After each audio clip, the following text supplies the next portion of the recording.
ஒரு கோயிலேருந்து வெளில வந்துட்டோம். வெளில வந்துட்டு சரி அப்படியே இன்னொரு கோயிலும் அங்கேருந்து கொஞ்சம் தூரம் தான் பக்கத்தில். சரி அந்த கோயிலுக்கும் போகலாம் அப்படின்னு சொல்லிட்டு நாங்கள் கிளம்பி போயிட்டுருந்தோம். போயிட்டுருக்கிறப்ப வந்து பார்த்திங்கன்னா அதுவும் பைபாஸ் செம்ம சூப்பராக இருந்தது. ஏன்னா எல்லா சைடும் இங்கெல்லாம் வந்து ரோடை வந்து சரி பண்ணி பைபாஸ் போட்டுட்ருக்காங்களா, ஊருக்குள்ளே போகிறதும் போகுது, அப்படி பிரிட்ஜுக்கு அடியில் போய் போனால் போகும். அதை நம்ம பார்த்தாலே நமக்கு அந்த பேட்டர்ன் தெரியும், ரோடோட பேட்டர்ன். ஒரு டைம் போகணுன்னு அவசியம் இல்லை, ஃபஸ்ட் டைம் போகும்போதே ரோடோட பேட்டர்ன் பார்த்தாலே தெரியும். அவ்வளோ அழகாக இருந்தது. மேகம்லாம் பாருங்களேன், ஒரே கிளவுடியாக கிளைமேட்டாக, கொஞ்சம் நல்லா மழை பெய்கிற மாதிரி இருக்குது, வெயில் இல்லாமல் இருந்ததா, அதனால் சரி இதான் சாக்குன்னு சொல்லிட்டு ட்ரைவ் பண்ண மாதிரியும் ஆச்சு, லாங் ட்ரைவ் பண்ண மாதிரியும் ஆச்சு.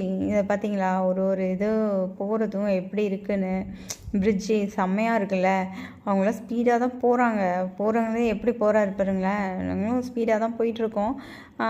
ஆனால் வந்து என்ன சொல்கிறது, நம்ம கோயில் போன மாதிரியும் ஆச்சு, ட்ரைவ் பண்ண மாதிரியும் ஆச்சு, என்ஜாய் பண்ண மாதிரியும் ஆச்சுல்ல அப்படின்னு சொல்லிட்டு சரின்ட்டு போவோன்ட்டு போயிட்டு இருந்தோம். ஆனால் அந்த இடம்லாம் கிளைமேட்லாம் செம்ம சூப்பராக இருந்தது. அன்றைக்கி செம்மையாக இருந்தது. ஸ்டார்டிங்கில் கொஞ்சம் வெயில் இல்லாமல் இருந்தது, இப்போலாம் கொஞ்சம் போக போக வெயில் ஆக ஆரம்பிச்சிருச்சு பாருங்களேன். ரோடெல்லாம் வந்து கொஞ்சம் இதெல்லாம் வெயில், கிளைமேட்டும் க்ளவுடையும் பாருங்களேன். க்ளவுடு கொஞ்சம் கொஞ்சம் தெரிய ஆரம்பிச்சு, கொஞ்சம் கொஞ்சம் மேகம் தெரிய ஆரம்பிச்சிருச்சு. ஆக்சுவலாக அன்றைக்கி மார்னிங் வந்து மழை பெஞ்சிருக்கு போல், அங்கங்கே ஈரமாக இருந்தது, அதனால ரொம்ப வெயில் தெரியல. இந்த மரம் அழகாக இருக்குல்ல, இந்த மரம் அழகாக இருக்குங்கிறதுனால அதை எடுத்தேன், இல்லைன்னா எடுத்துருக்க மாட்டேன். அதனால் செம்ம ஜாலியாக இருந்ததா, சரின்னு சொல்லிட்டு அப்படியே வேடிக்கை பார்த்துட்டு ஜாலியாக போயிட்டு இருந்தோம். இல்லைனா வந்து இவ்வளோ இதுக்கு போயிருக்க மாட்டோம். அன்றைக்கி வந்து ரொம்ப நல்லா இருந்தது, கொஞ்சம் பீஸ்ஃபுல்லாகவும் இருந்தது. அதுவும் இல்லாமல் கொஞ்சம் லேட்டாகவும் ஆகிடுச்சு. நாங்கள் கிளம்புனதே அன்றைக்கி கொஞ்சம் லேட்டாக தான் வந்து கிளம்பி போயிட்டு வந்தோம்.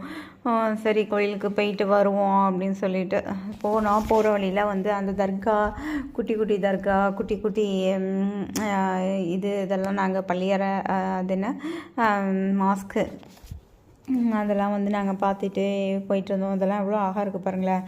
அவங்க அந்த பேட்டர்னாக அந்த கலரை அப்படியே ஃபாலோ பண்ணுறாங்க.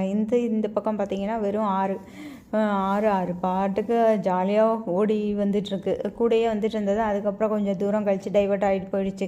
இந்த கோயிலுக்கு தான் நாங்கள் போனோம். இந்த கோயிலுக்கு உள்ளே போகும்போது இந்த வழியாக போனோம், வெளில வரும்போது வேறு வழியாக வந்தோம். இப்படி போய் அப்படி வந்தோம். நல்லா இருந்துச்சு. அப்படியே வந்துட்டு இந்த பிரிட்ஜு, வாட்டர் டேங்க்குக்கு கட்டியிருக்கிறது, இங்கேருந்து அங்கே போட்டிருக்கிறது, இதெல்லாம் பார்த்தோம். இதெல்லாம் வந்து பைபாஸாக மாற்ற போகிறாங்க. ஆனால் வந்து மாற்ற போகிறதுக்கு வேலை பார்க்குறதுட்டு சும்மா பார்த்துட்ருக்காங்க. அந்த சைடில் ஃபுல்லும் இதெல்லாம் பைபாஸை மாற்றிட்டாங்க, கொஞ்சம் கொஞ்சம் போட்டு அமுக்கணும். அதனால் அமுக்கிற வேலையெல்லாம் பார்த்துட்ருக்காங்க தரையை. அதனால் கொஞ்சம் இதாக இருக்குது. இது வந்து ஒரு ரோடுலேருந்து நாங்கள் ஒரு பெரிய பிரிட்ஜில் இருந்து அடியில் வந்து ரோட்டு வழியாக உள்ள